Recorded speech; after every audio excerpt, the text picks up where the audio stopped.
Ahora sí. Listo, entonces, comenzamos. Yo les voy, mi nombre, bueno, lo tienen ahí, como el de todos ustedes. Les pedí por favor que tengan los nombres completos, porque después los presentes los pasamos solo con la gente que tiene la cámara abierta y el nombre completo. Así que eso es muy bueno.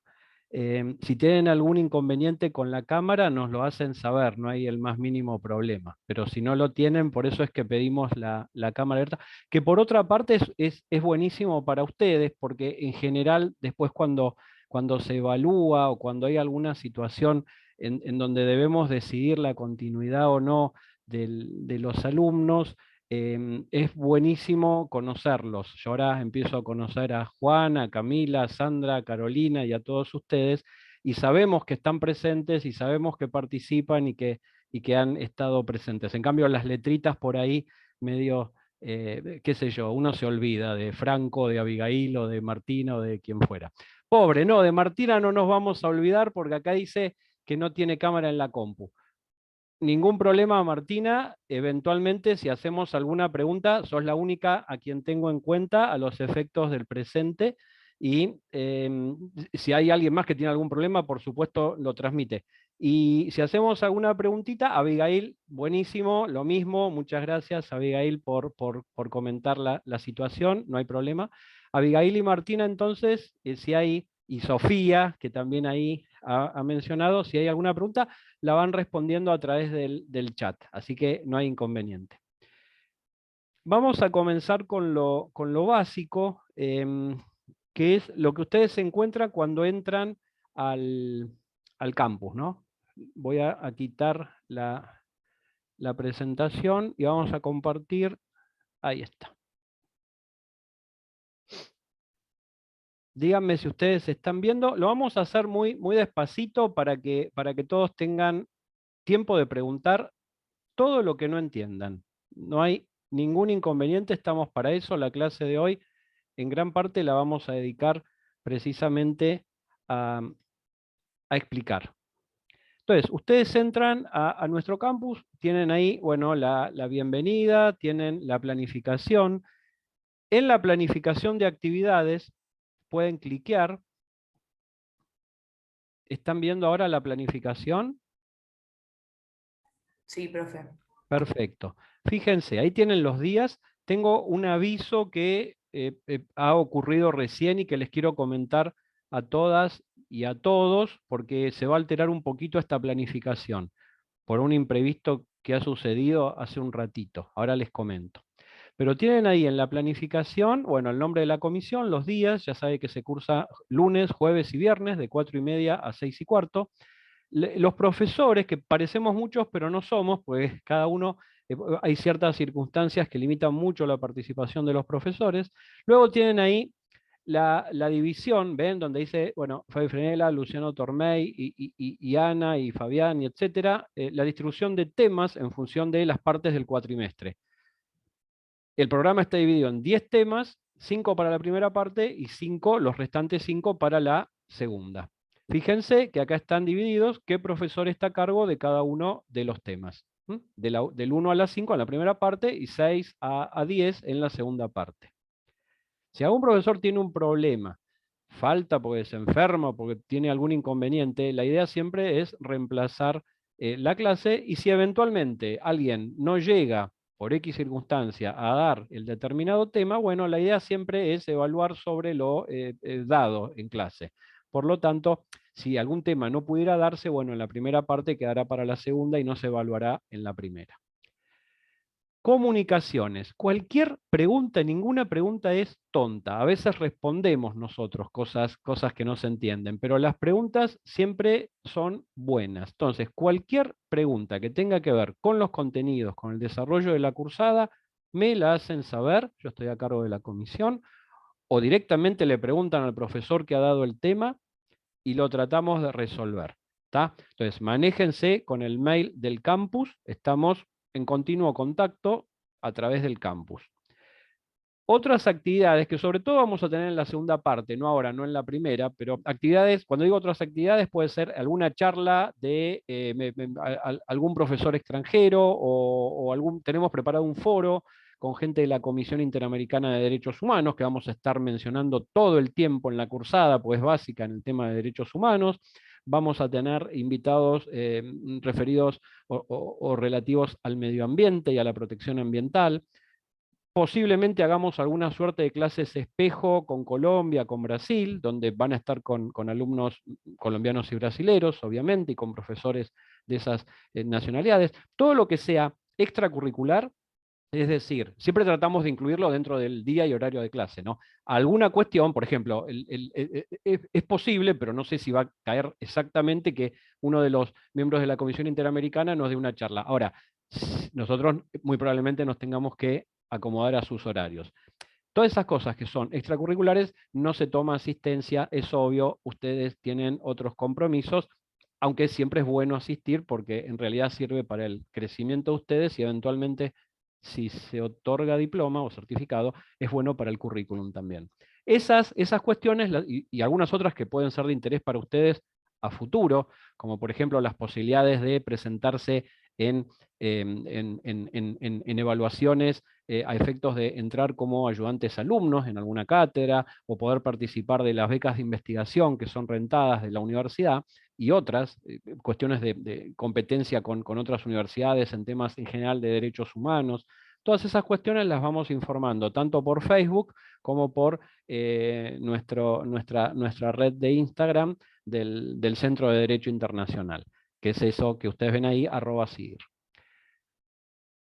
Todo el material que ustedes puedan necesitar, aunque no es un libro, pero todo el material, es decir, cada tema puede haber varias lecturas, una o más lecturas, en exceso, tal vez, porque en realidad ustedes es como si fuera una mini biblioteca, ustedes entran y toman lo que quieren, no es que tienen que leer todo, pero todas las lecturas que pueden llegar a necesitar para los 10 temas, las 10 unidades del cronograma, las encuentran en mi página, aparte. Nosotros al campus subimos estrictamente lo mínimo y necesario. Entonces a lo mejor nos movemos con 2 o 3 lecturas para una unidad. ¿Quieren conocer más? ¿Tienen alguna ambición eventualmente porque les interesa el tema o se van a presentar en algún lugar donde requieren mayor conocimiento o simplemente quieren conocer más?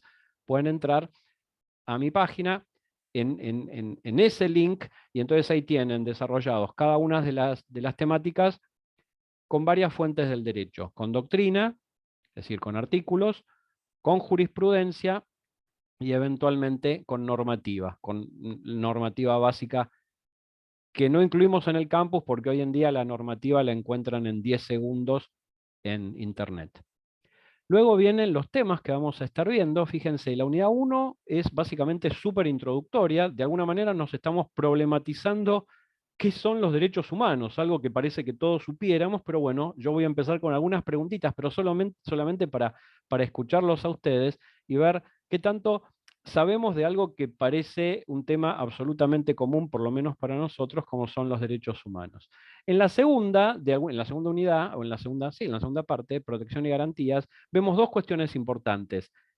¿Qué hacemos cuando un derecho es violado o está amenazado de su violación? Es decir, hay alguna amenaza a la posibilidad de ejercer ese derecho. Y sobre todo, ¿qué hacemos cuando es el Estado el que violenta o el que amenaza el ejercicio de ese derecho? Entonces ahí entramos a brindar un panorama bastante amplio, es un sobrevuelo, porque después lo vamos a ver con más detenimiento en la segunda parte, pero hacemos un sobrevuelo del sistema interamericano, es decir, la posibilidad de reclamar fuera de Argentina por violaciones en donde el Estado es parte.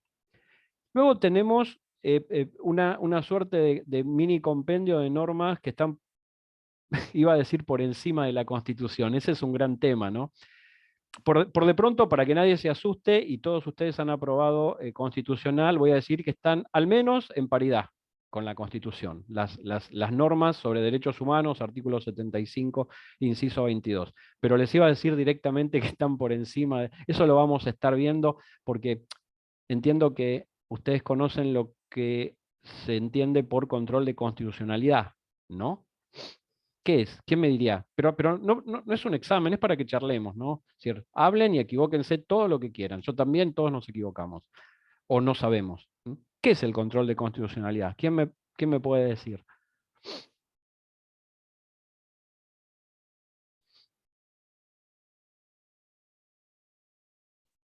Hoy les decía a unos chicos, unas chicas que estudian relaciones públicas y ceremonial y turismo, que hice una pregunta, y son poquitas, ¿no? Son 6. De las 6, 5 se peleaban por contestar. Dije, vamos a ver si hoy pasa lo mismo. Emilia, que estás justo abajito mío. em, no, no te preocupes. Un número del 1 al 31. El 2. Bueno, no tengo siquiera que... Gracias, Emilia. Viviana, ¿qué es el control de constitucionalidad? Estoy viendo los cuadraditos que están abajo mío. ¿Está? ¿Qué dirías que es? A ver, micrófono, micrófono.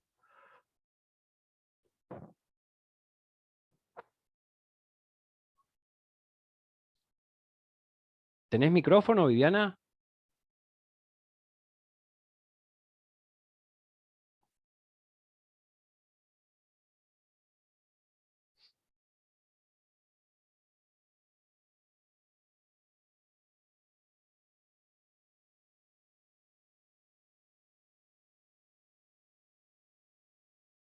¿Chat?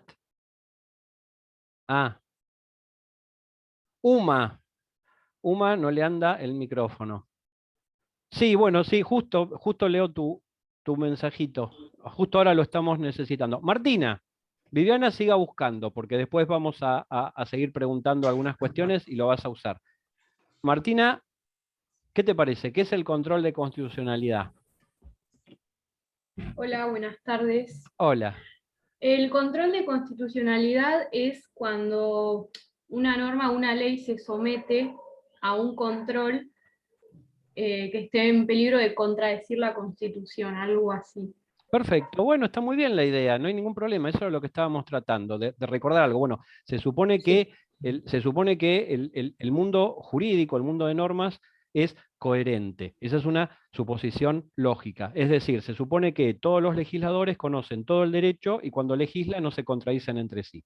¿Qué pasa en la realidad? Bueno, otra cosa, es mentira.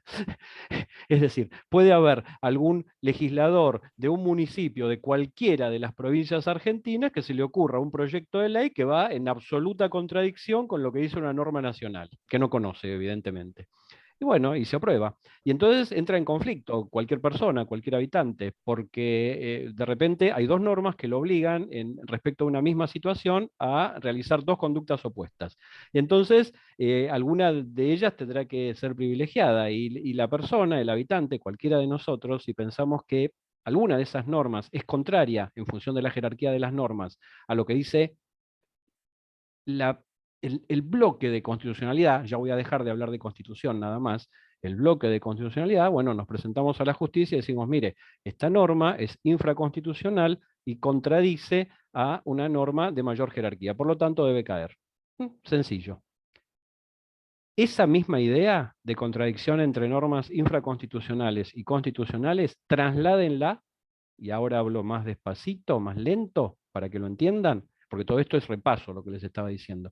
Pero esa misma idea de choque, de colisión entre normas infraconstitucionales y normas constitucionales, que de alguna manera fundamenta el control de constitucionalidad, trasládenlo al plano internacional, en donde las normas de un Estado, cualquier norma, incluida normas constitucionales, chocan, colisionan, de alguna manera se enfrentan porque dicen algo que no es coherente con normas internacionales. En nuestro caso, la norma básica, cuando digo en nuestro caso, digo en el caso de Argentina y del sistema interamericano de protección de derechos humanos. ¿Alguien sabe cuál es la norma básica? Lo que sería la constitución de, referida a derechos humanos, la parte dogmática de derechos humanos en América, que es respetada por los países de las tres Américas, América del Sur, Central y del Norte? ¿Alguien sabe cuál es esa norma?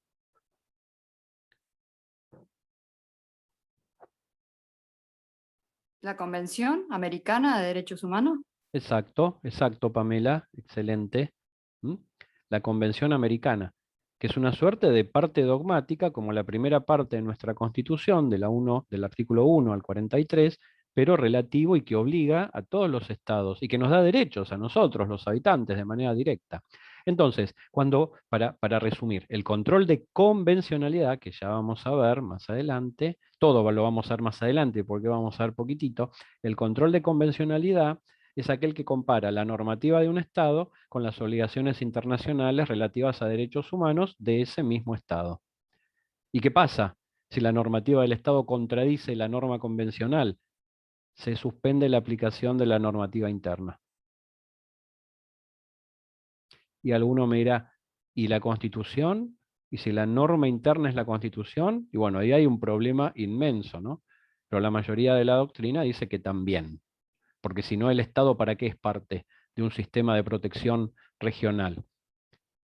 Con lo cual ahí estaríamos diciendo, sin afirmarlo de manera rotunda, pero estaríamos diciendo que esas normas internacionales son jerárquicamente superiores a las normas de la Constitución.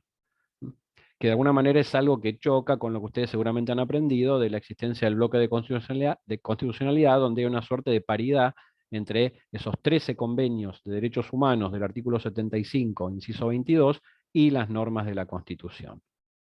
Por eso, solamente como interrogante. En las clases tratamos de generar muchísimos interrogantes y no respuestas, porque la idea es que ustedes puedan leer después, puedan tener alguna inquietud para buscar respuestas en Internet o en los libros.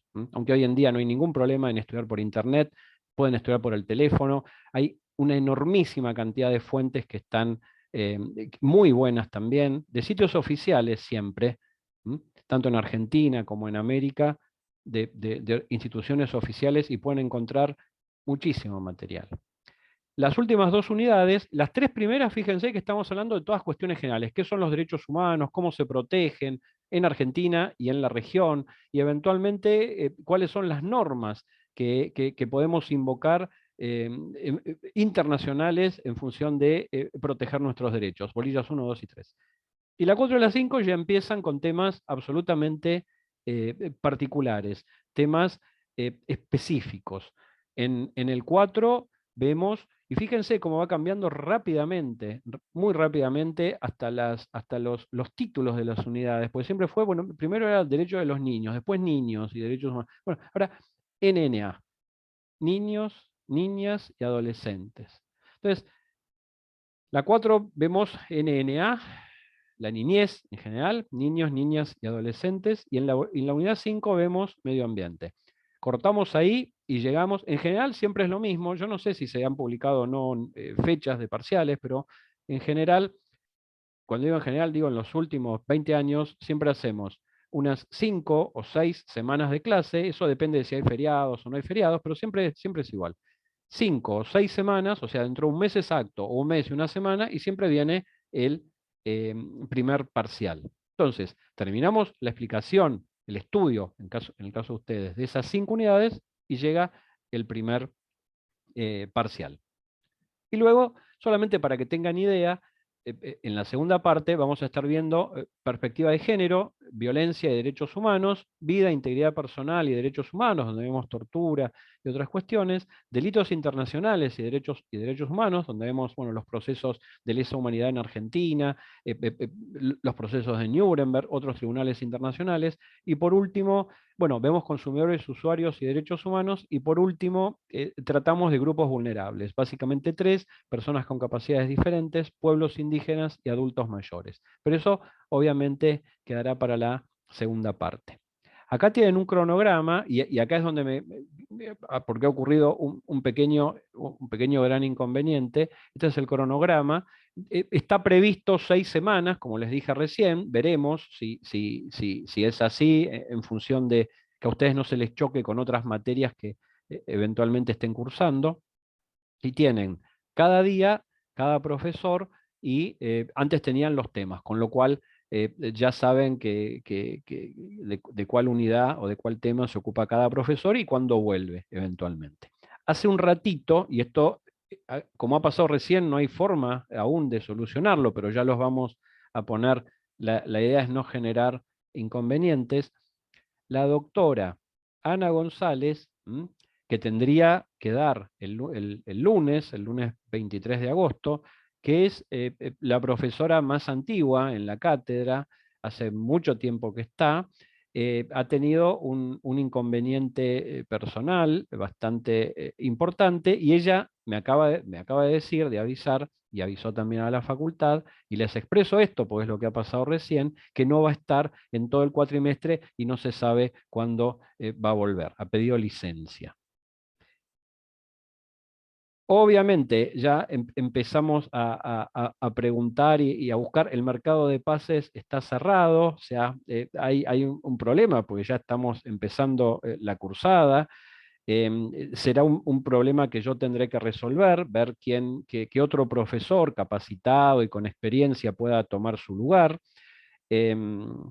Entre nosotros, entre los profesores que estamos, vamos a tomar algún punto, si todos tenemos compromisos previos, y hoy en día muchísimos, ¿no? A partir del trabajo virtual.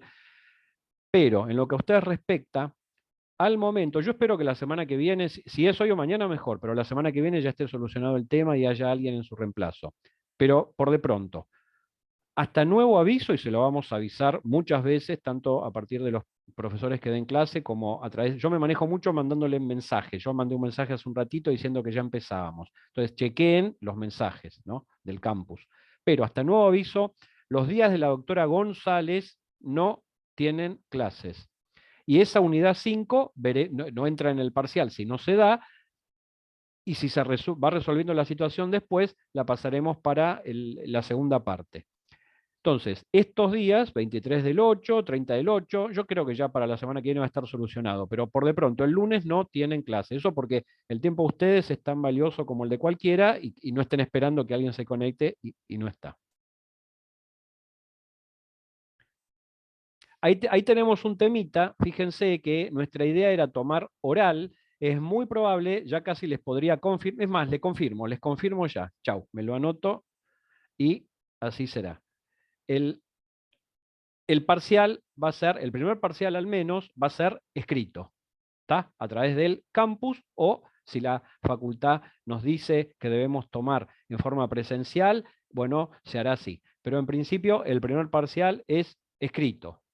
Ya queda grabado y queda listo para la primera parte. El segundo después veremos, porque es enormemente conveniente para ustedes, porque ustedes van a trabajar expresándose, y la práctica la hacen ahora. Es enormemente conveniente que aprendan a hablar y que se saquen todo tipo de inhibición o de vergüenza o de miedo. Hablen, hablen, hablen, pero hablen con sentido y con vocabulario jurídico. Si nunca practican, es complicado. Yo entiendo que es mucho más sencillo, y a mí me gustaría eso, ¿no? Estuve haciendo un curso con que eran malísimos, era malísimos en sentido de muy rigurosos, con una universidad de la India y profesores de Rusia, y claro, teníamos que estar todo el tiempo, y si alguien apagaba la cámara 5 minutitos nos ponían ausente, y el parcial era absolutamente oral. Claro, para mí hubiera sido un paraíso, me dejaban acá con el mate y todo eso, y podía ir llenando y buscando, pero a ver, el estudio de alguna manera es más a conciencia en función de la oralidad. Y una entrevista de trabajo que pueden tener el día de mañana va a ser oral, no les van a decir, pero bueno, no hablo más. El primer parcial es escrito. Sigo bajando, esto no lo tomen en cuenta porque es del cuatrimestre pasado, es la segunda parte. O sea, cuando terminemos la primera parte, esto pertenece a la segunda parte, ¿ven? Mayo, junio, todo eso. Cuando terminemos la primera parte vamos a actualizar, menos mal que no lo hice porque Anita ya no está. Eso lo dejo. Seguimos con el campus. Ustedes ven acá la planificación, después tienen el acceso a la plataforma Zoom. Esto es lo que veo yo, ustedes no lo ven, ¿no? Acá hay una serie de charlas que tuvimos con profesores de España, de Chile, de Colombia, de diferentes lados. Bueno, a lo mejor las vamos habilitando en función de las temáticas. El cuatrimestre pasado hicimos especial hincapié en la violencia de género, la violencia contra la mujer, incluso en ámbitos universitarios también. Y después, bueno, directamente vamos al tema 1, que es lo que empezamos a ver hoy. Y fíjense, tienen una presentación, un PPT, una presentación en PowerPoint de la clase de hoy, que la vamos a estar viendo en 10 minutos. Después, algunas lecturas, que básicamente me gustaría que se centren para la unidad 1 en 4 lecturas. Eso solo. Si cliquean acá, en las lecturas que ayudan a trabajar en el foro, llegan a mi página, ¿tá? A la página que antes les había dicho. Origen y justificación de los derechos humanos. ¿Están viendo lo que yo veo? Perdón, pues de repente voy muy rápido.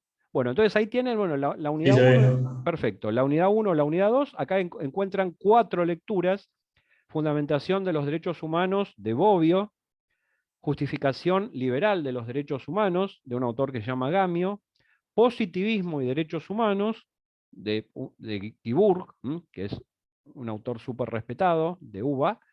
La 4 déjenla de lado, porque esa es una lectura muy simple, la veremos en algún momento, pero no importa. Sí, las generaciones de derechos humanos, ya ni siquiera se habla hoy en día de generaciones, aparte se habla hasta de 4 y de 5 generaciones, pero bueno, en un momento la estuvimos utilizando. Déjenla de lado, por ahora.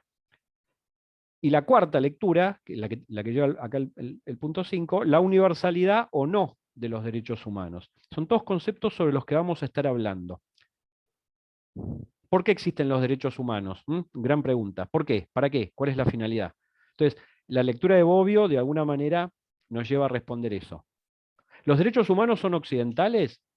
Si ustedes ven los hitos históricos de los derechos humanos, las revoluciones, la Carta Magna en Inglaterra, el rey Juan sin tierra, los varones ingleses, la imposición de ciertos derechos, le hacen firmar al rey, que hasta ese momento era un rey absoluto. A partir de esa carta el rey tiene que ceder poder. Diferentes revoluciones ocurridas y cartas consecuentes ocurridas en Inglaterra, en donde el pueblo, muy entre comillas, porque no era el pueblo, era una clase, la aristocracia, pero bueno, de alguna manera exigía derechos a la autoridad. La Revolución Francesa, donde habla de la Declaración Universal de Derechos del Hombre y del Ciudadano, hablando de un hombre universal, un hombre sin nacionalidad que tiene derechos por el hecho de ser hombre. La Revolución Norteamericana, la Constitución de Virginia, que es la primera que trae una parte de declaraciones, derechos y garantías, como tiene la nuestra.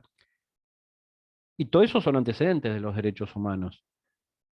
Pero India, China, cualquier país de África, todos esos antecedentes son antecedentes occidentales, básicamente europeos, incluida la Revolución Norteamericana, más allá del lugar en donde ocurre, son europeos los que están de alguna manera en ese conflicto respecto del poder en sí y de los límites al poder.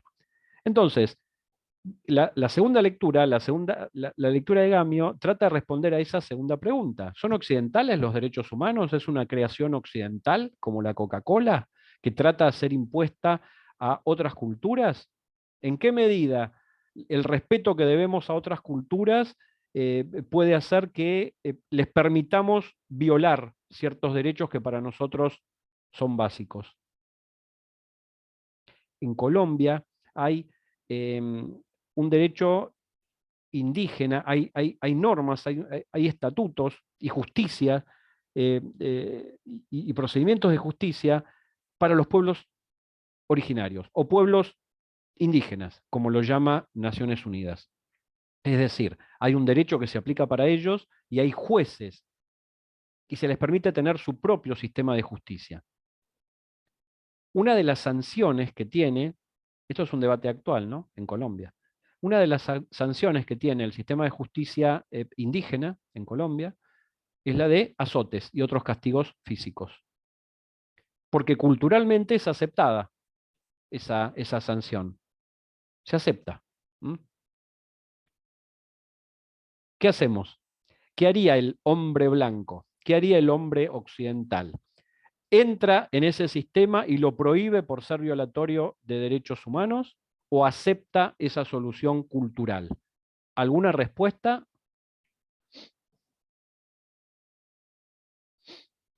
Yo creo que puede, Díganme por eh, favor, porque yo no estoy viendo a poquita gente, veo poquitos cuadraditos y no los tengo que ir pasando. Díganme el nombre. Es buenísimo que yo les vea la cara y escuche su nombre y apellido, así los voy conociendo y después me hola, voy ¿se escucha? acordando.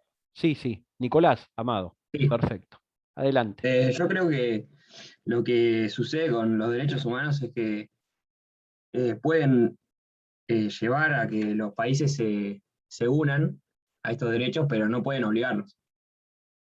O sea, tienen que respetar también, digamos, su cultura, Mirá lo que está pasando, Nicolás, igual ahora lo vamos a ver, lo que está como lo que pasando pasa hoy en día en Afganistán. Exacto, exacto.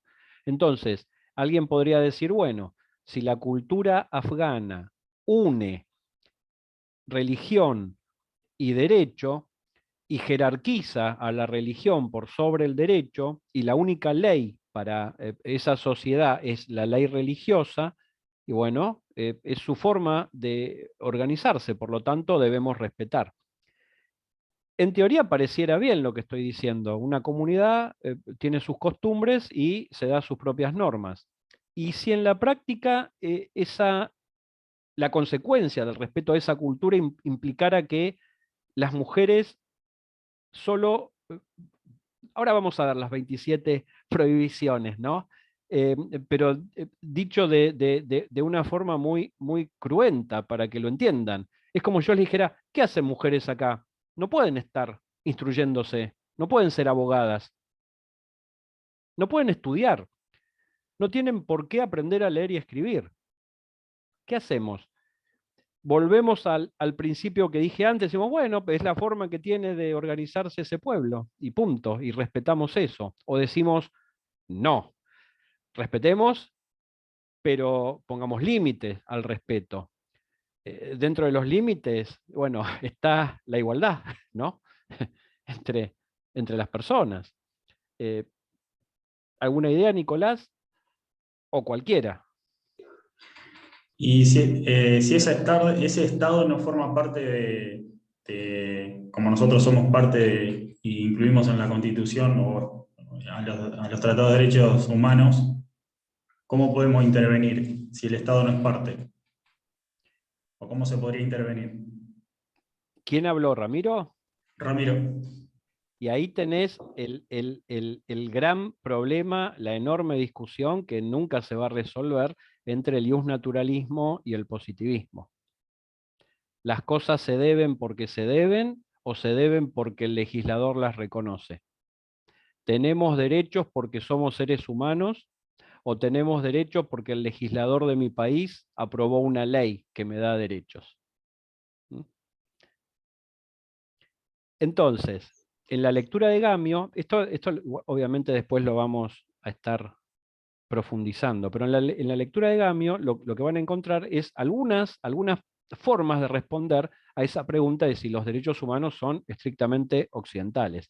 Y lo que estabas diciendo recién, Ramiro, la idea de si los derechos humanos existen porque somos humanos o si existen porque el legislador de mi país los reconoce o adhiere a tratados internacionales, van a encontrarlo no la respuesta, sino de alguna manera la presentación del problema. Lo van a encontrar en la lectura de Guibur, que está bárbara, y que habla de positivismo y derechos humanos, precisamente.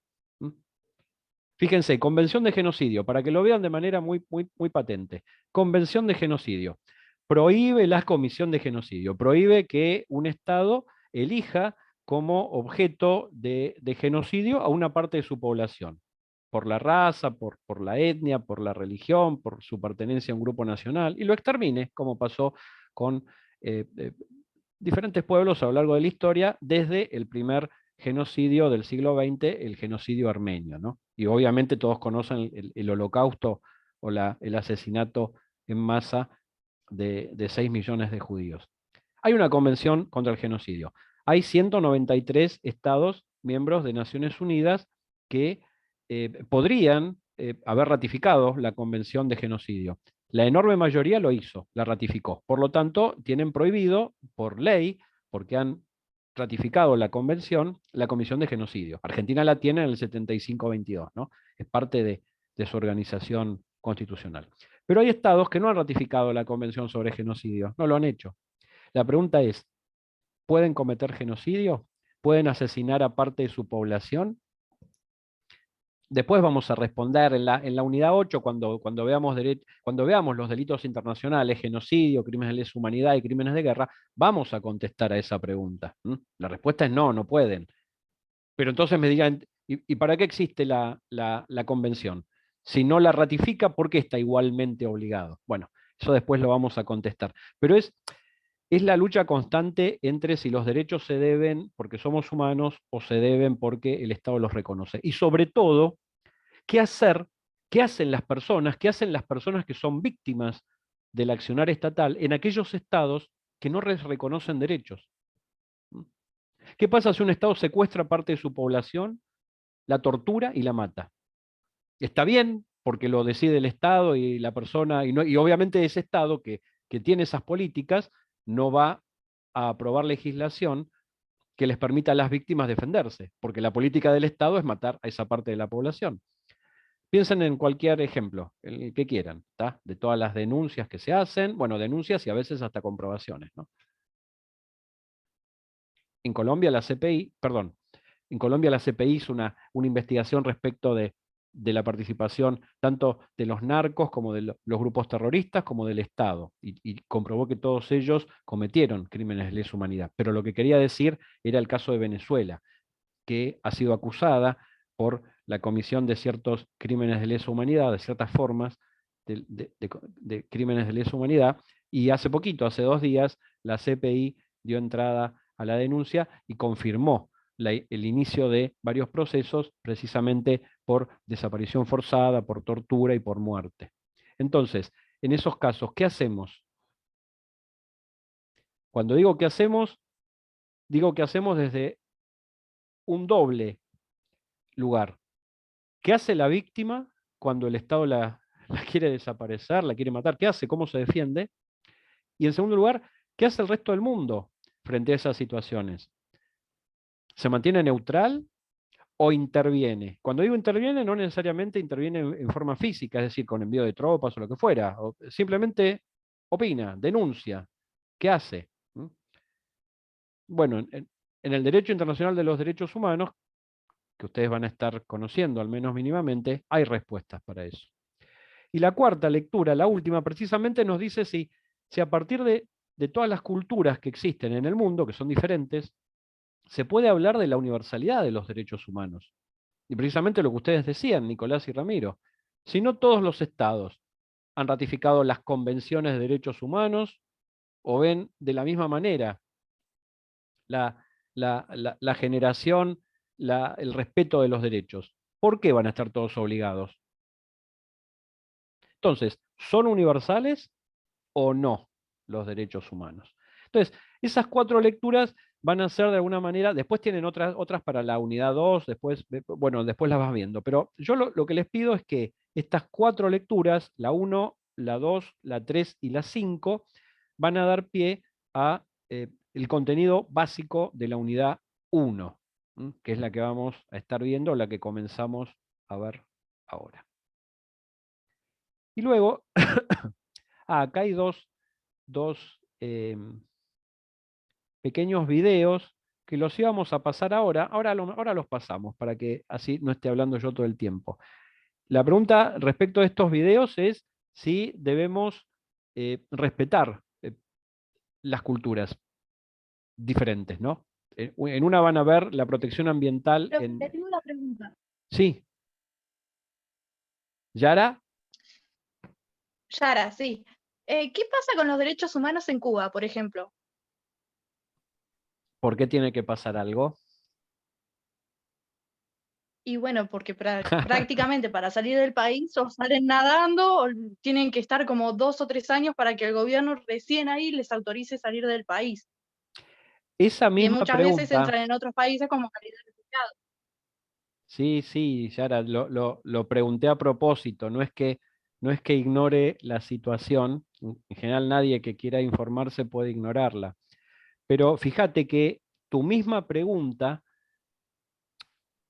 o la pregunta de cualquiera que diga eso, ¿qué pasa con los derechos humanos respecto de la población uigur en China? Más de 100 millones de personas, no es un grupito, ¿tá? Son 2 Argentinas y media, quienes son llevados, apresados, detenidos y llevados a campos de reeducación. ¿Para qué? Para que pierdan su cultura, para que dejen de hablar su lengua y empiecen a hablar chino mandarín, y para que no tengan historia propia, para que tengan la historia de China como propia, para que no vean a su familia y no conozcan las costumbres. Entonces, el mismo hecho de preguntar qué pasa con los derechos humanos en cualquier lado, en Cuba, en Venezuela, en Nicaragua, en Brasil, en Chile, o donde a ustedes se les ocurra preguntar, de alguna manera presupone que hay un único concepto de derechos humanos y que todos los estados deben lo mismo. Ese es uno de los interrogantes que vamos a tratar de responder. ¿Es así realmente? Bueno, los organismos la forma de organización internacional, tanto a nivel mundial, Naciones Unidas, como a nivel regional, la OEA, la Organización de Estados Americanos, nos dice eso, que hay una única visión de los derechos, que los derechos deben ser respetados por igual en cualquier lugar del mundo, pero, en el otro plato de la balanza es que los estados son soberanos. Los estados siguen siendo soberanos. Los estados que crearon a la ONU y a la OEA son soberanos. Y esto significa que, en principio, como principio general, el resto del mundo no puede intervenir en sus políticas y en sus decisiones. La gran pregunta es si los derechos humanos de alguna manera constituyen un límite al poder decisorio de los estados o no, ¿no? Ese es el gran interrogante. ¿Los estados pueden hacer lo que quieran dentro de su territorio o tienen algún límite? Y ese límite estaría dado por el respeto de derechos humanos básicos. Hasta ahí llegamos. ¿Tá? No te respondí nada, Yara. Pero No, bueno, esencialmente es para que piensen. Porque tampoco uno puede, tampoco es bueno empezar a pontificar en referencia a cuáles son los estados que violan derechos humanos. Todos los estados, obviamente algunos lo hacen de manera mucho más manifiesta y cruenta, porque hay estados que cometen delitos internacionales, que cometen genocidio, que cometen crímenes de lesa humanidad, seguro, sí. Pero todos los estados violan derechos. Si no, no estaríamos estudiando, ustedes no estarían estudiando, no existirían los abogados. Los derechos se violan todos los santos días, ¿m? Siempre. El problema es cuando el Estado viola derechos en forma estructural, es decir, tiene una forma de actuar que viola derechos. Tiene un sistema institucionalizado que viola derechos. Ya no son errores de funcionarios, sino que el Estado como persona pública viola derechos. Cuando, por ejemplo, no reconoce situaciones básicas a algunos grupos de personas, algunas minorías o algunas disidencias, ¿sí? Cuando las trata diferente. El sistema del apartheid en Sudáfrica, ¿sí? Donde la población estaba dividida según su color y según su ascendencia en 5 tipos diferentes. Y como teníamos en un momento el DNI, una libretita donde decía a dónde pertenece cada uno. Y si Ramiro era de un X grupo, no era blanco, descendiente de los colonizadores, de los Boers, de los ingleses y neerlandeses, y Ramiro tenía menos derechos. Ramiro tal vez no podía entrar en ciertas escuelas, y en la última capa no podía entrar en ninguna escuela. ¿Tá? Entonces, esos son sistemas estructuralmente violatorios de derechos humanos. Pero en el resto de las violaciones diarias, las violaciones de servicios que el Estado no cumple, de funcionarios que no actúan en sus funciones y que no trabajan como se debería y por lo tanto no prestan el servicio que deben prestar, y los administrados nos quedamos sin seguridad o sin salud o sin educación, y en esos casos es más difícil.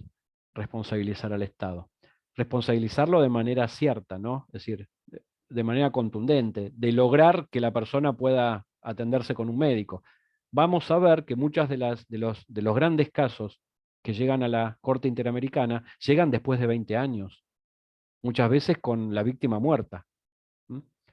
Y de alguna manera la sentencia que favorece a la víctima la favorece en forma simbólica. Favorece más a la sociedad, porque esa sentencia de la Corte Interamericana hace que el Estado tenga que revisar sus políticas o modificar su legislación. Entonces, hacia el futuro pueden dejar de existir personas que sufran lo mismo que sufrió la víctima que inició el procedimiento ante la Corte Interamericana. Pero en general la víctima ya llega grande en edad o llega muerta. Y eso es un problema. De todo lo que dije hasta ahora vamos a ver los videitos, así nos despejamos un poco, porque si no es como mucho bla, bla, bla mío. ¿Alguna duda respecto de la metodología de cursada? O si no, respecto de estas cuestiones muy básicas que estuve mencionando, escucho. Profesor, le hago una pregunta. Estuvo hablando usted del cronograma y tenemos los días con el nombre del profesor que va a dar la clase y yo no vi o no encontré en el campus si hay ya para ese día qué tema se va a dar. En general, al principio del cronograma tienen la división por temas. En general, cada profesor tiene una unidad a cargo. Por lo tanto, cuando está el X profesor, él da su unidad. Con lo cual, conmigo van a ver la unidad 1.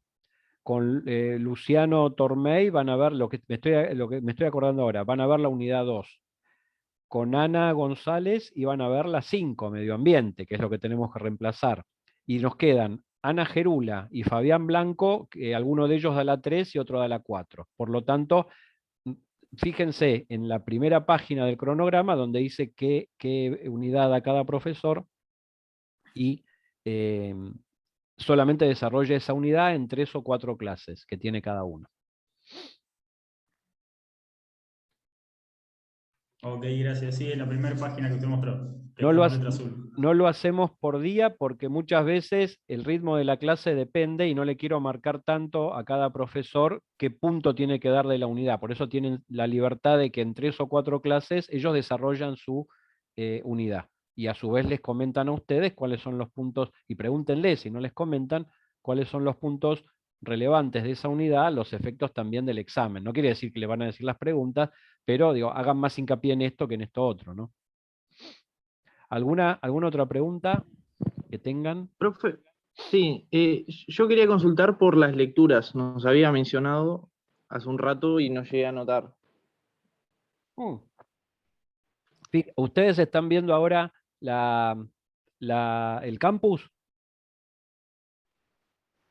Bueno, fíjense, donde dice acá que estoy haciendo con la manito lecturas que ayudan a trabajar en el foro, pican acá y entran, pican acá y entran a la página, a mi página, que era lo que les había dicho antes, y en mi página estoy bajando las primeras que encuentran. ¿Está? La 1, la 2, la 3 y la 5.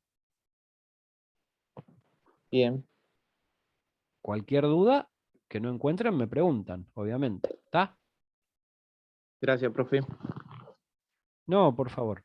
¿Alguna otra pregunta? ¿Duda? ¿No?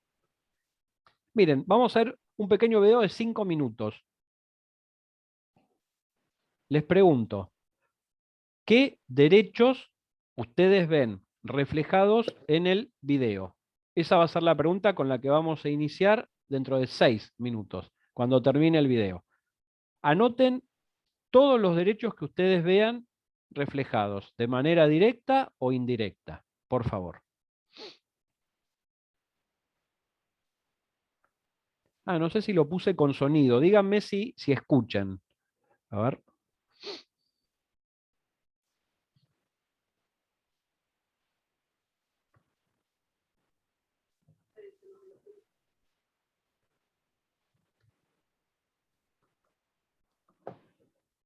¿Escuchan? No, no se No, escucha. profe, no se No, escucha. no se escucha. Listo, porque no había compartido audio. Esperen que salgo y vuelvo a entrar.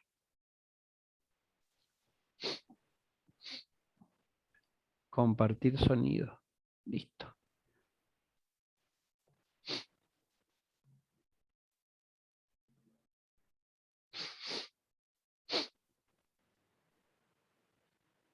Ahora díganme que sí.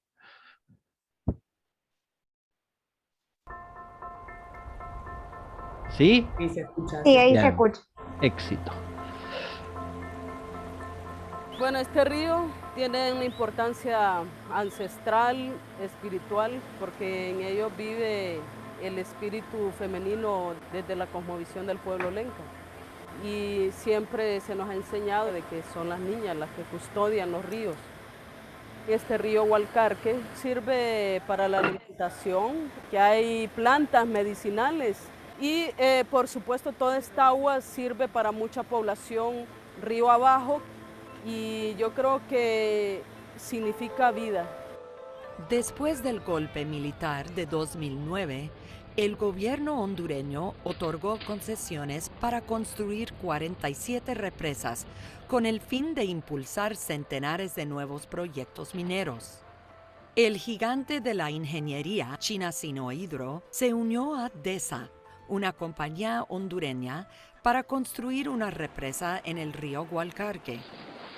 La represa de Agua Zarca afectaría a cientos de habitantes del pueblo lenca. Hubo una violación desde el comienzo al convenio 169 y su deber en cuanto al respeto de los derechos de los pueblos indígenas. Es una concesión que no tuvo un proceso de consulta libre previa informada. No es un crimen defender nuestros propios derechos como pueblos indígenas. Aquí donde estoy sentado aquí era una gran frijolera cuando entró esa compañía Sinohydro y hizo un desastre con los tractores. Por eso nos encaprichamos y estamos organizados y seguimos luchando porque esta lucha es de nosotros. COPIN, una organización de derechos indígenas cofundada por Berta Cáceres, organizó al pueblo lenca en torno a sus derechos internacionalmente reconocidos. En 2 cabildos abiertos y en más de 150 asambleas indígenas, esta población decidió que no quería el proyecto hidroeléctrico, no quería daños al río, no quería privatización de un río sagrado como es el Hualcarque. Berta presentó denuncias ante el gobierno de Honduras y organizó protestas pacíficas en la capital del país. Su visibilidad aumentó, convirtiéndose en un blanco para el gobierno. Pese a que nos han ofrecido cárcel, asesinarnos, campañas de desprestigio, hicimos denuncia. Nadie ha escuchado a este pueblo. Entonces se vio la obligación de actuar de manera inmediata, poniendo aquí todas sus esperanzas, su resistencia. Durante más de 2 años, los lencas mantuvieron el bloqueo de la carretera, soportando acoso y ataques violentos. Trágicamente, durante una protesta pacífica, los militares hondureños dispararon a Tomás García, líder lenca de la comunidad de Río Blanco. La enorme indignación de la comunidad, ver al compañero asesinado, tirado, esto llevó a que la comunidad emplazara a Sinohydro y le pidiera que salieran. Somos como 500 personas que tenemos de arriba. Por eso defendamos aquí en Río Blanco, porque de aquí no pasarán. Así se fue Sinohydro de Río Blanco, pero eso ha sido a costa de sangre de este pueblo.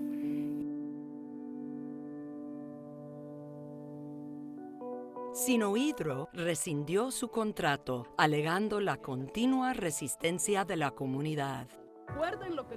El Banco Mundial retiró más tarde su financiación debido a preocupaciones sobre violaciones de derechos humanos. Que podrían agredirla, que pueden matarla incluso, como han querido hacerlo, pero su vida va más allá de este momento. Estamos dispuestos a seguir defendiendo el río Hualcarque.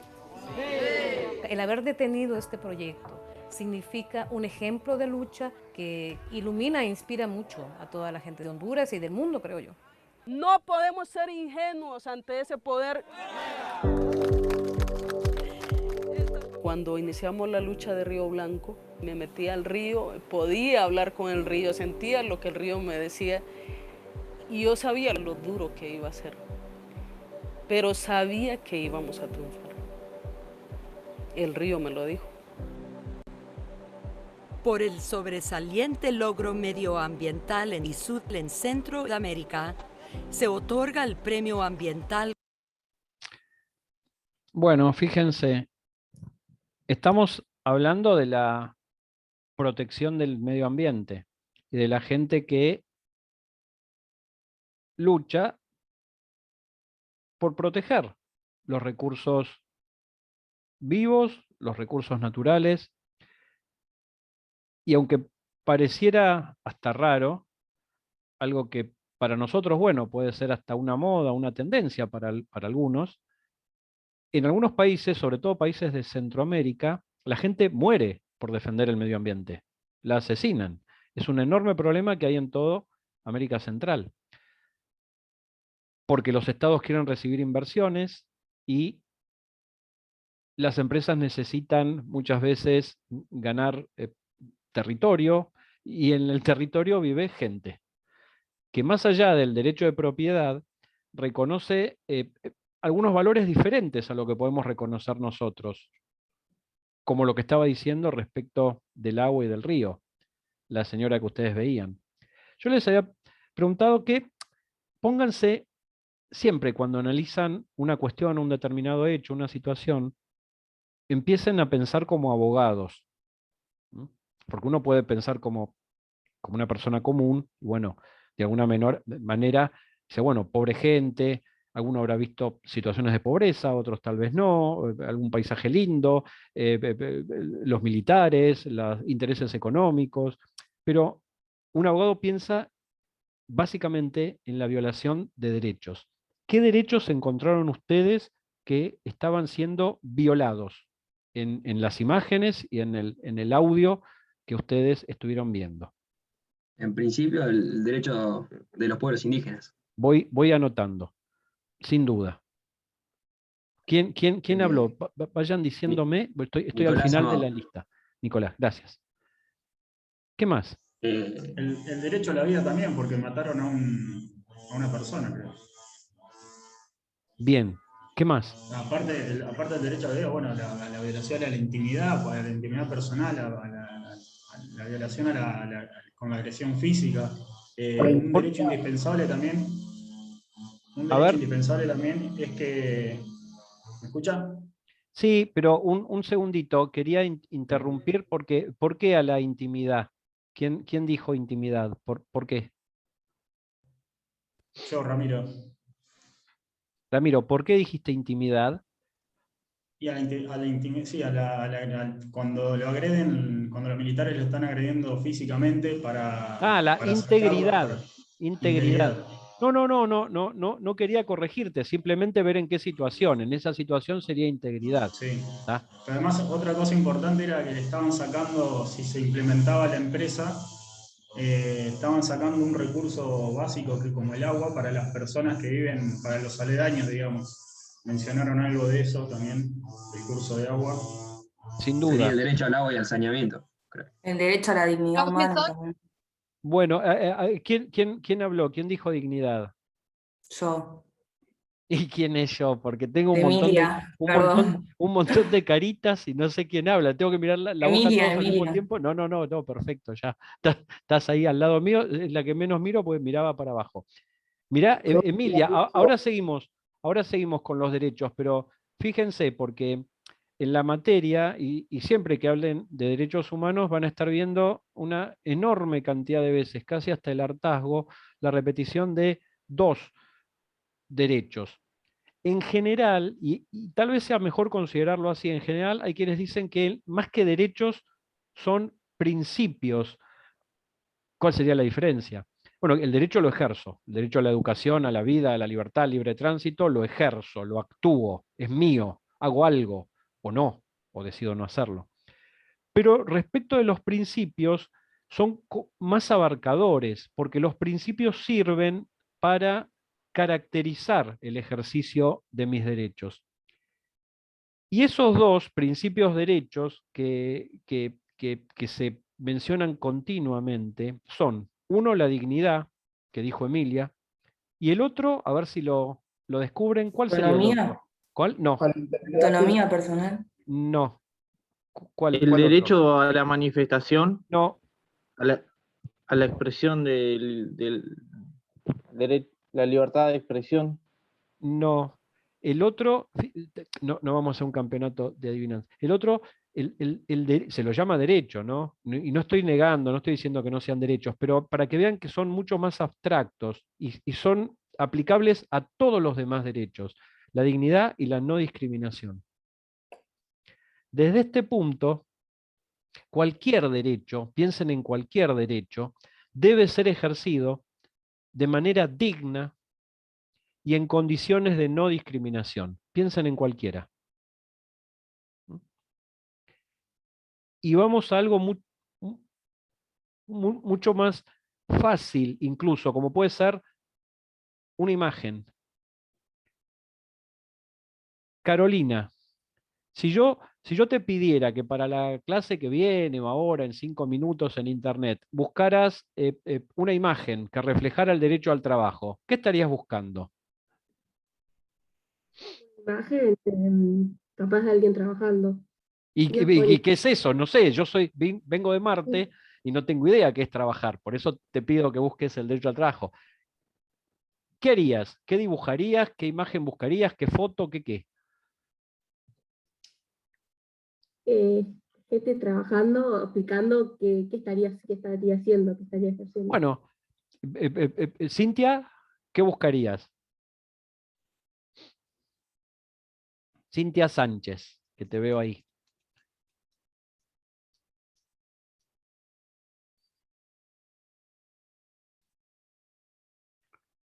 Ah, pobre, ¿qué le pasa a Cintia? Bueno, no me grites, Cintia, no me grite que no soy sordo. Y bueno, pero como pudiste decir no tengo audio, podés poner qué imagen buscarías.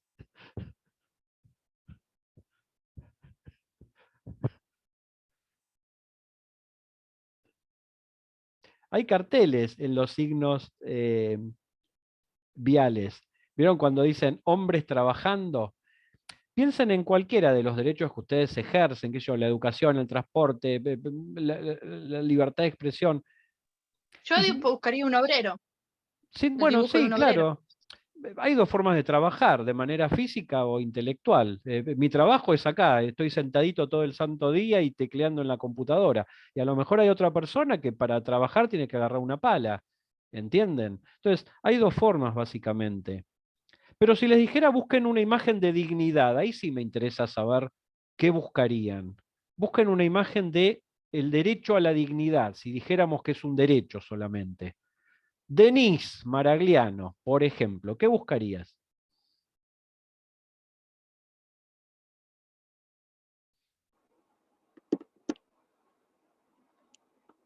Derecho a la dignidad me tocó la complicada. No, ¿Qué dijiste? ¿Que estabas complicada? Es difícil, es difícil. es como una palabra para la dignidad. Miren, hay una letra, hay una letra de una canción de Bob Dylan que dice: nadie ha fotografiado a la dignidad. En general, cualquier derecho debe poder ser ejercido en condiciones dignas. Ustedes están estudiando.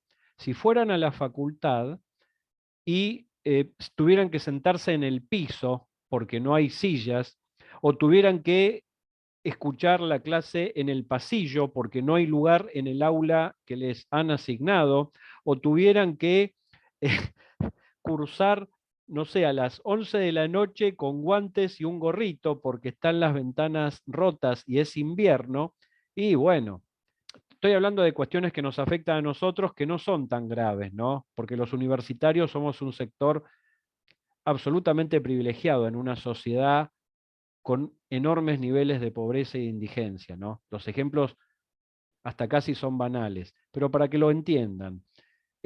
esas formas serían formas no dignas del estudio, porque no se puede estudiar así, se puede, pero no se debe estudiar así. Y así con cada uno de los derechos que ustedes puedan pensar, con cualquiera. Y la no discriminación es exactamente lo mismo. Porque la idea es que si todos somos humanos, debemos poder tener el mismo acceso a cualquier bien y servicio que nos debe el Estado. El mismo. Y no tiene que depender de quiénes somos, o a qué familia pertenecemos, o en qué lugar vivimos, o cuánto ganamos, o lo que fuera, para poder tener o seguridad, o salud, o educación, por mencionar cuestiones muy básicas. Entonces, desde ese punto, la dignidad y la no discriminación trascienden los derechos. Pueden ser derechos, sí, pero más que eso son principios, son formas en que el resto de los derechos deben poder ser ejercidos en condiciones dignas y de no discriminación.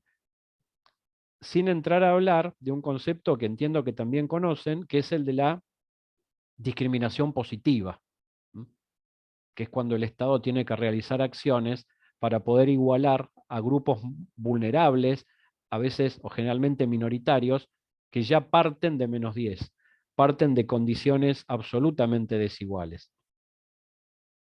Algunas formas de discriminación positiva son los cupos, con independencia de si son efectivos o no, ¿no? Los cupos laborales o los cupos de representación o lo que fuera, para mujeres, para personas con discapacidad, para determinadas etnias o razas o disidencias o lo que fuera. Algunos dicen que eso es profundizar la discriminación, otros dicen que son efectivos. Pero bueno, con independencia de eso, eso es una técnica de discriminación positiva. Continuamos. Cintia, muy bien, alumnos que estaban estudiando. ¿El estudio es un trabajo, Cintia? Miren qué preguntas que hago. ¿Es un trabajo el estudio? No lo sé. Continuamos con los derechos que habían visto en ese video. ¿Qué más? ¿Qué más se les ocurre? El derecho para protestar. O Sí, sea, ellos estaban manifestando y el Estado los manda a reprimir. sin duda, sin duda. Porque la protesta impedía un negocio, sin duda. Y era tan importante el negocio que avanza sobre la gente y los secuestra y los mata. Es un enorme problema, ¿eh? Hay decenas de defensores ambientales muertos en América Central, aunque nos parezca raro que alguien mate a una persona de Greenpeace, por ejemplo, ¿está? O de Fundación Vida Silvestre. ¿Por qué la van a matar? Bueno, los matan. Es una cuestión. Bueno, sin ir más lejos, hace un tiempo atrás había salido una noticia de dos activistas de Greenpeace que habían sido detenidos y costó demasiado sacarlos porque estaban, o sea, supuestamente habían violado el territorio tratando de salvar unas ballenas, pero no me acuerdo muy bien. Pero sí, los habían detenido y me parece que no era una situación como para detenerlos por intentar salvar unas ballenas. El activismo siempre, el activismo respecto de cualquier derecho, ¿no? Siempre busca producir una noticia y a veces para la producción de la noticia, bueno, ciertas normas deben ser violadas.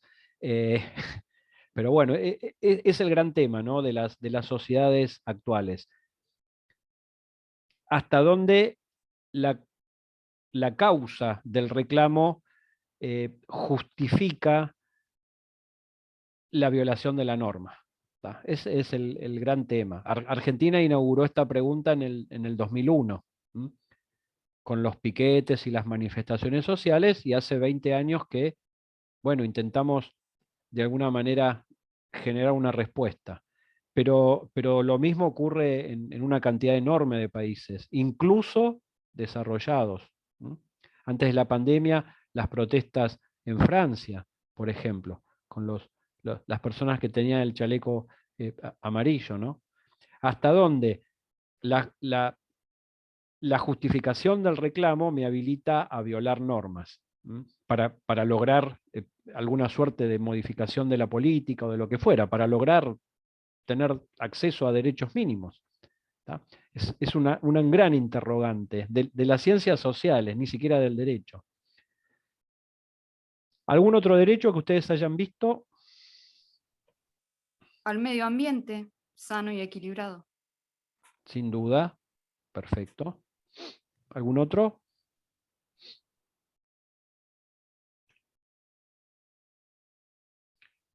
Vayan acostumbrándose en otros videos y en otras situaciones a detectar esas cuestiones.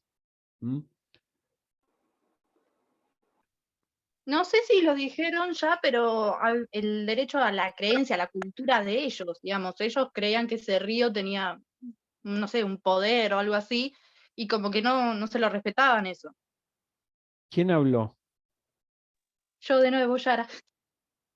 Eso es absolutamente cierto. Eso es esencial. Porque fíjense, una cantidad relevante de casos, en porcentaje es muy grande, ¿no? Podríamos decir hasta un 30% de todos los casos que en toda la historia de la Corte Interamericana, de la Comisión y de la Corte, llegaron a conocimiento y a decisión de la Comisión y de la Corte Interamericana, tiene que ver con los derechos de los pueblos indígenas. Y varias de las situaciones, más allá de asesinatos o de matanzas, que son muy evidentes la violación de derechos, en varias de las situaciones se genera el mismo conflicto del que estaba hablando Yara. Porque el Estado lo ve desde los ojos occidentales, desde nuestros ojos. Es decir, si hay un territorio, hay un río, hay un pueblo y hay una empresa que va, no sé, a realizar minería y va a tirar veneno al río, y por lo tanto el agua ya no va a ser más potable. La solución del Estado es: los reubico, los llevo a otros lados, o como en algunos casos, les proveemos el agua, les generamos un envío desde el Estado de agua potable, y punto, se terminó el problema. Pero esos son los ojos occidentales. Desde el punto de vista de los pueblos ancestrales, el agua tiene otro valor, es parte de sus propios ancestros, la relación que tienen con el medio ambiente. Entonces no es lo mismo que reemplacen el río con un camión cisterna que le lleve agua o con bidones de agua potable. No es lo ¿No mismo. pasaría a ser un patrimonio cultural? Exacto, ¿Se exacto. viola? Entonces, fíjense, estamos describiendo situaciones, ¿no? Pero un buen abogado no va a estar diciendo que le contaminan el agua y necesitan agua potable. Va a estar yendo al hueso, es decir, va a estar hablando de derechos que son supremamente importantes, más importantes todavía que el acceso al agua potable. La cultura del pueblo. La destrucción de la cultura es la destrucción del pueblo, en este caso. Y eso es muchísimo más relevante, porque ya ahí no va a haber una posibilidad de que el Estado nos dé algo a cambio. Ya no importan los bidones, no importan los camiones. Acá hay que respetar el río. Y el emprendimiento va a tener que ser realizado en otro lugar. Eso es importante, ¿tá? Que lo estén entendiendo desde ese punto. ¿Cuánto nos queda? 15 minutos. ¿Quién tiene clases después? Yo. Pablo, ¿qué tenés? No me digas que no. ¿Sabés lo que? ¿Sabés qué materia? Penal. Creo que Penal. tenemos penal. Claro, pues ustedes cursan o penal 1 u obligaciones, ¿no? Que es lo Sí, que... cursamos obligación anteriormente. No cursamos, no tuvimos. Ah, bueno. Entonces, vamos a ir ya... Ah, acá está. No, ¿dónde está? Esperen, voy a dejar y a volver.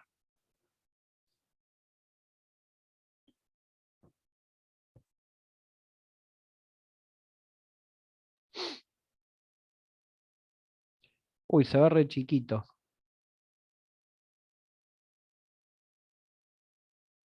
¿Alcanzan a ver? Sí. Ahí lo ponemos más grande. Bien. Bueno.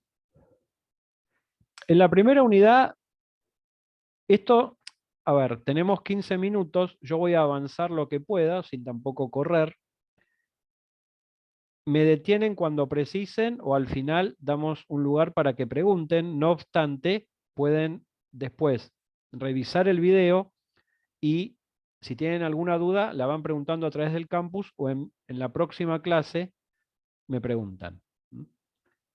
Entonces, lo que vamos a estar, o lo que estamos haciendo referencia, en algún punto ya empezamos, es qué son los derechos humanos, cuáles son, desde cuándo existen y por qué y para qué existen. Entonces, en primer lugar, ¿cuáles son los derechos humanos? ¿Hay un grupo o tenemos que hablar de que todos los derechos son humanos? De alguna manera, la idea de los derechos humanos después de la Segunda Guerra nace precisamente para separar a un pequeño grupo, lo que en ese momento, en 1945, 46, 48, 1950, esos años de la posguerra, se consideraban como derechos fundamentales porque habían sido violados en masa. Habían sido violados por los estados, por el nazismo, por el fascismo y por otros estados autoritarios respecto de las poblaciones de los estados que habían ocupado. Entonces, la noción de derechos humanos en ese contexto implicaba proteger especialmente y casi únicamente a un grupo de derechos, los más importantes, aquellos derechos que se correlacionaban con los bienes protegidos por los delitos internacionales. Ustedes tienen penal. Todo delito protege uno o más bienes que se estiman valiosos por la sociedad. Entonces, la conducta del homicidio es calificada como tal y sancionada porque se intenta proteger el derecho a la vida. Y así con cada delito penal. Entonces, piensen en cualquier delito y busquen el derecho que intenta proteger. El robo, el hurto, el derecho de propiedad. Entonces, los crímenes tan atroces que habían recibido el nombre de genocidio, de crímenes de lesa humanidad o crímenes de guerra, intentaban proteger, y este era el grupo básico de derechos, el derecho a la vida, el derecho a la libertad, el derecho a la integridad, que en un momento solo fue integridad física y hoy en día también es integridad psíquica, y la prohibición de la tortura, y hasta ahí llegábamos, ¿no? Ahora, lentamente, a partir del paso de los años, se ha ido ampliando el concepto de derechos humanos. Y hoy en día, cuando hablamos de derechos humanos, básicamente hablamos de cualquier derecho. Antes, cuando había un grupo selecto de derechos, que eran los derechos humanos, de alguna manera en oposición al resto de los derechos, había jerarquía. Entonces, las teorías que jerarquizan los derechos humanos dicen que un derecho es más importante que otro, son teorías que nacieron en esa época, en donde decían que bueno, ciertos derechos eran especialmente importantes y debían ser especialmente protegidos. Y esos eran los derechos humanos. Un núcleo duro de derechos humanos, decimos hoy. Pero la idea actual no es la de la jerarquía, no hay derechos más importantes que otros. La idea actual es el principio de interdependencia. Todos los derechos tienen la misma relevancia, porque no se lo ve desde el punto de vista del Estado que tiene que proteger, sino desde el punto de vista del titular del derecho. Y el titular del derecho quiere ejercer todos los derechos que desea ejercer, en el momento que los desea. Yo no les puedo decir, miren, ustedes durante 3 meses no van a salir de sus casas, no van a tener la libertad de circulación, pero les vamos a respetar el derecho a la vida. Y quédense contentos, porque el derecho a la vida es más importante que circular. La idea es que, y eventualmente lo van a ver cuando ustedes se reciban en el lugar donde trabajen, ¿no? Si va un cliente a su estudio jurídico, va porque hay algún derecho que le está siendo vulnerado o le está siendo restringido su ejercicio. Y para esa persona, ese derecho va a ser el más importante. Por lo tanto, la importancia de los derechos a partir de la interdependencia es movible, cambia, varía, es mutable. En función del derecho que yo no puedo ejercer o que me está siendo impedido o lesionado el ejercicio, ese es el derecho más importante. Pero hoy en día la idea es que los derechos humanos son todos los derechos que existen en el universo jurídico del Estado donde me encuentro, que son los que puedo ejercer positivamente. Pues yo puedo reclamar en función de si ese derecho ha sido reconocido por la ley. Si no ha sido reconocido, ahí tenemos otro problema, que el Estado está violando mis derechos por omisión, porque no me reconoce ciertos derechos. Que es lo que pasa en dictaduras o en sistemas no democráticos respecto de la mayoría de los derechos, pero que también pasa en democracias respecto de algunos derechos, como los derechos de las minorías. Si dos personas del mismo sexo quieren constituir una familia, en la mayoría de los países del mundo, incluido la mayoría de los países democráticos, no pueden. Y ahí hay un problema, porque es un derecho humano el constituir una familia. Pero el Estado no me deja, porque no aprueba legislación. Ahí eventualmente lo que hay es responsabilidad del Estado por omisión en legislar. ¿Cuándo surgen? Eso, mencionamos, no pretendo agotar el tema, pero mencionar algunas cuestiones. ¿Cuándo surgen históricamente los derechos humanos? Bueno, todo esto ya lo dijimos. Vayan para atrás cuando mencionamos los hitos, las revoluciones o los aportes del pueblo inglés, derecho político, primer cuatrimestre o primera parte del cuatrimestre, los aportes del pueblo inglés en relación con los derechos humanos, los aportes del pueblo francés, la Revolución Francesa, y los aportes del pueblo estadounidense cuando aprueba la Constitución de Virginia, que fue la primera, porque luego en la Constitución de Estados Unidos, después de la Revolución Norteamericana, esa Constitución ustedes saben que tiene una parte orgánica solamente, no dogmática. Luego se va a tener que ir agregando derechos con las enmiendas. No preveían, como nuestra Constitución, una parte de declaraciones, derechos y garantías. Por lo tanto, se hace mención siempre a la Constitución del Estado de Virginia, que sí preveía y que de alguna manera fue la fuente para el resto de las constituciones de Latinoamérica. Pero todo eso tan lindo que dice, bueno, hay muchos antecedentes históricos desde el siglo XIII en adelante, nos lleva a un interrogante. Todos esos antecedentes son europeos. Y Europa no es lo único que existe en el mundo. ¿Qué pasa con otras culturas que tienen otras formas de ver la vida? ¿Qué pasa con otras culturas que no privilegian al individuo? O el egoísmo individual, que privilegian al grupo, sea la familia o sea el pueblo. ¿Alguno de ustedes dejaría de estudiar porque para la sociedad es más útil en otro lugar? Porque la sociedad decide eso y el bien que aportan a la sociedad es mayor que el que aportarían recibiéndose de abogados, en donde cumplirían una finalidad, un motivo exclusivamente personal. ¿Alguien haría eso? Y en principio no, porque tenemos una estructura de pensamiento occidental, donde lo que buscamos es el progreso propio. Pero hay otras culturas que no. Y entonces, ¿en qué medida esas culturas, bueno, pueden coexistir con los derechos humanos? Un segundo carácter o característica es que los derechos humanos son progresivos. Esto significa dos cosas. El Estado siempre los viola, siempre es el Estado. También los privados pueden violar derechos, pero el derecho que alcanzamos siempre puede ser mejorado. La forma de ejercicio siempre puede ser mejorada. Durante décadas, Argentina tenía la obligación de la educación primaria, pero en algún momento eso fue insuficiente. Y entonces Argentina incorporó la obligación de la educación secundaria. Pero la persona que terminó la secundaria puede tener como expectativa de vida, como proyecto de vida, tener un título universitario. Y eso también tiene que ser atendido.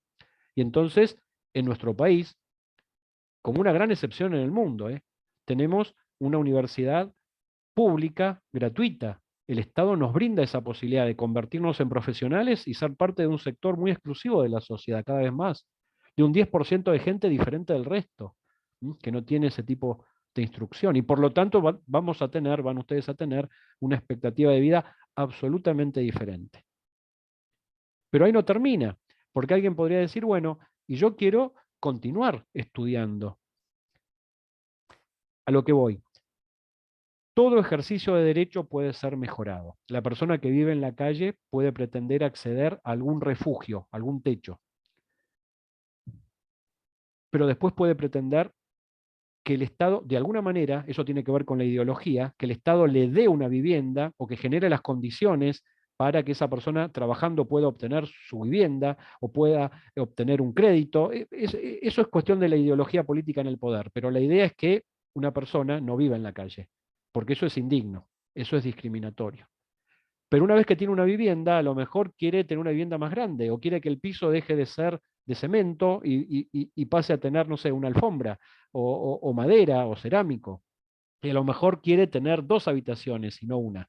Y esa idea del progreso es la idea de que todo derecho puede ser mejorado, todo. Por eso es que se los llama progresivos. Y en general los derechos de segunda generación, económicos, sociales y culturales, son derechos de desarrollo progresivo. El derecho a la cultura es progresivo. A medida que vivo, conozco más, tengo más acceso a las cosas y crezco como persona. Lo que ustedes están haciendo es un ejemplo, ¿no? No es lo mismo tener 1 año de universidad que tener 5, o que poder estudiar diferentes carreras, o poder acceder a diferentes manifestaciones de la cultura. Siempre el Estado va a estar en deuda. Esa es la idea básica de la progresividad. Y por otro lado, como tercer carácter u otro carácter, los derechos humanos son inalienables. ¿Alguien sabe lo que significa alienar en derecho? Hay una palabra, sinónimo.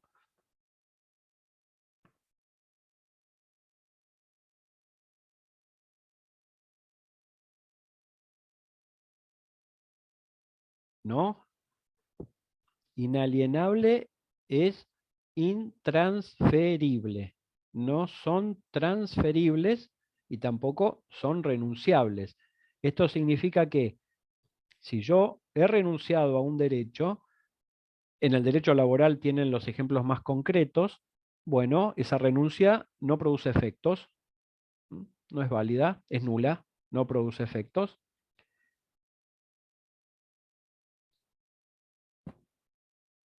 Otro de los caracteres de los derechos es que son dialécticos, en el sentido, la dialéctica como la oposición entre 2 conceptos para dar lugar a un nuevo concepto que resume lo bueno de cada uno de esos 2 conceptos anteriores, ¿no? La dialéctica de Hegel. Una idea, una contraidea, tesis, antítesis, y después el surgimiento de una nueva tesis. ¿Qué quiere decir esto? Que los derechos están continuamente en continua tensión.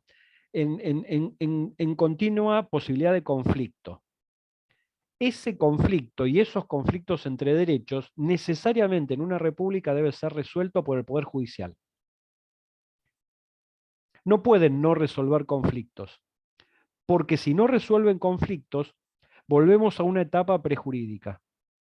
Se impone el que tiene mayor fuerza para imponerse. Fíjense, solamente como un análisis social. Prendan en algún momento Crónica, a las 6, 7 de la tarde. ¿Alguien lo ve? ¿Alguien lo vio alguna vez? El programa del pelado. ¿Alguien lo ve? ¿Nadie ve Crónica? Sí, de vez en cuando. Bueno, fíjense, pero como forma de un análisis social. Todas las situaciones, para los que no lo ven, que veo que son la mayoría, pues estarán estudiando, felicitaciones. Fíjense, son situaciones en donde en diferentes lugares, básicamente se mueve por el conurbano, en diferentes barrios, se juntan vecinos y hacen justicia por su cuenta. Dicen que una persona violó a otra y le queman la casa. Dicen que una persona está ocupando un lugar sin pagar el alquiler o sin corresponderle, y entran y le tiran todo a la vereda y entra quien dice ser el propietario. Esa es la negación del Estado, la negación del sistema de justicia, la negación de la existencia de operadores de justicia, abogados, jueces, fiscales, todo. Entonces, continuamente los derechos están siendo violados y están en tensión. Los derechos de toda la sociedad, los de ustedes también, para que lo vivan internamente, más allá de que la idea del abogado es defender derechos de otro, no de uno, pero para que ustedes lo vivan también. Y la respuesta la tiene que dar el Estado. Si el Estado no actúa, volvemos a una sociedad anómica, es decir, sin reglas, o con reglas que no se cumplen.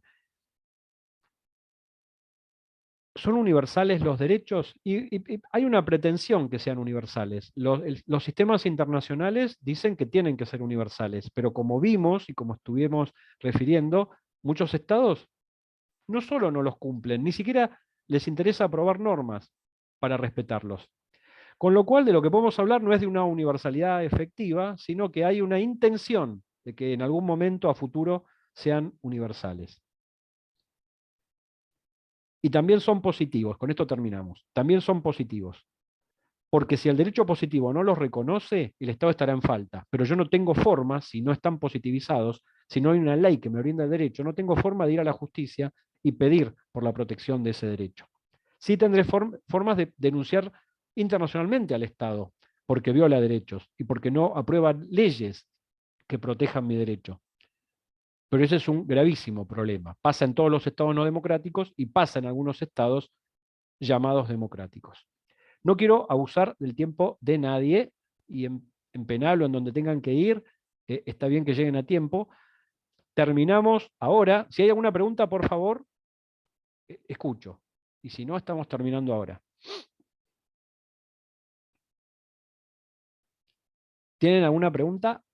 ¿A la 1, a las 2? Yo con la asistencia de las clases, profe, o sea, cómo se va a manejar y eso.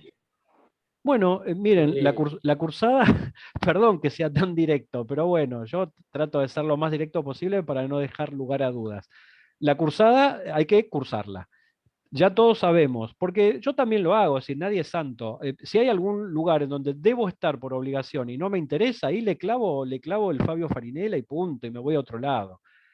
Eso no corresponde, eso no se hace, eso de alguna manera es discriminatorio para el resto de los alumnos que están presentes y se entiende que ustedes están acá porque les gusta. Por lo tanto, la asistencia es necesaria. Nosotros eventualmente vemos las clases, sabemos quiénes están ausentes, quiénes no, y en la medida en que tengan cámara, porque pueden no tenerla, puede estar rota, la cámara tiene que estar prendida. Pero más allá de eso, que parecerían unas exigencias así, demasiado estrictas o lo que fuera, no saben lo importante que es para ustedes tener la cámara prendida. Porque todas las caritas que yo estoy viendo acá y que me voy a cansar de ver, para mí ya empiezan a ser familiares. Y cuando luego alguien me manda un mensaje con el nombre de algunos de los que tuvieron la cámara prendida, yo ya los conozco y digo, han participado, están acá en los eventuales exámenes orales o escritos, si hay alguna duda, siempre va a ser a favor. Si me dicen, no quiero poner ningún ejemplo del resto, pero dice José López, me dice, yo estuve en todas las clases. Miren, la primera vez que lo veo, encantado, le doy la mano, lo saludo, no sé quién es. Eso es una cuestión en donde ustedes también, es como el que llega, es irritante a veces, llega a una clase presencial y se pone en primera fila, y bueno, es casi un familiar. Y alguna persona que qué sé yo, se queda último y nadie la... Es importante también, con independencia de las obligaciones. Pero sobre todo, ustedes están acá porque les gusta. Yo no, por lo menos no detecté a nadie con la cámara prendida que lo estén apuntando o que esté amenazado y por eso esté acá. Si les gusta y quieren ser abogados buenísimos, que ganen plata y que defiendan a la gente y que protejan derechos, estén en clase, porque sin estar es imposible. ¿Está? No sé si respondí la pregunta, y la respondí grabándola para que los que no están hoy lo vean. ¿Está? En caso que no podamos asistir a alguna clase, si avisamos con anticipación, cualquiera se puede enfermar, Abigail, cualquiera se puede enfermar, puede, no sé, tener algún inconveniente, eso no es problema. Ustedes saben también que las inasistencias tienen un porcentaje, no sé si es el 70, el 60, el 75, o sea, ¿se puede faltar? Sí, por supuesto. Ahora, yo les digo, falten todos, no es mi recomendación que falten, porque muchas veces lo que decimos en clase es lo que después se evalúa estrictamente, más allá de una línea, de una página, pero por supuesto que se puede faltar. Conozcan el porcentaje que ustedes pueden faltar, punto. Nadie tampoco, si uno faltó una clase más, una clase menos, va a ser tanto problema, pero lo importante es que estén presentes, presentes en el sentido más amplio de la palabra, que participen, que hablen, que pregunten. ¿Alguna duda? Tengo que rendir derechos humanos como equivalencia, solo las primeras... Denise, yo te recomendaría las equivalencias, tratalas con el doctor Blasic, ¿está? Tratalas Dale, con él. perfecto. ¿Tá? Te diría eso, Denise. Muchísimas Profesor, por ahí ya lo dijo al principio y yo entré 5 minutos tarde. El manual crítico de derechos humanos para... Miren, cuando ustedes estén ejerciendo y tengan un cliente de donde puedan resolverle el problema, va a ser bienvenido. Por lo tanto, Obviamente, si nosotros utilizamos lecturas y estamos trabajando en función de ellas, vamos a estar hablando el mismo idioma si usamos lo mismo. Pero cualquier otro elemento que ustedes puedan utilizar para conocer los temas, buenísimo. Suma. Estoy desapareciendo porque no prendí la luz y me estoy quedando absolutamente a oscuras. ¿Alguna otra pregunta tienen? Del manual de Bildar Campos estoy leyendo. ¿Sirve también Y o...? ojalá hubiera vivido más años, porque Germán Vidar Campos de alguna manera fue el profesor de todos, incluso de todos los profesores grandes que hay ahora. O sea, es un libro de cabecera, es un libro que tienen que leer siempre y releer. ¿Tá? Bueno, genial. Profe, entonces el lunes no tenemos clases. Miren, yo, no. Desde ya les digo que no, más allá de que podamos resolverlo. Es muy posible que ya consigamos, no va a ser Messi, pero compramos el pase de algún profesor con experiencia, pero no el lunes no va a estar. ¿Tá? Así que el lunes no, y ya les vamos a avisar quién va a tomar las clases de la profesora González. Profesor,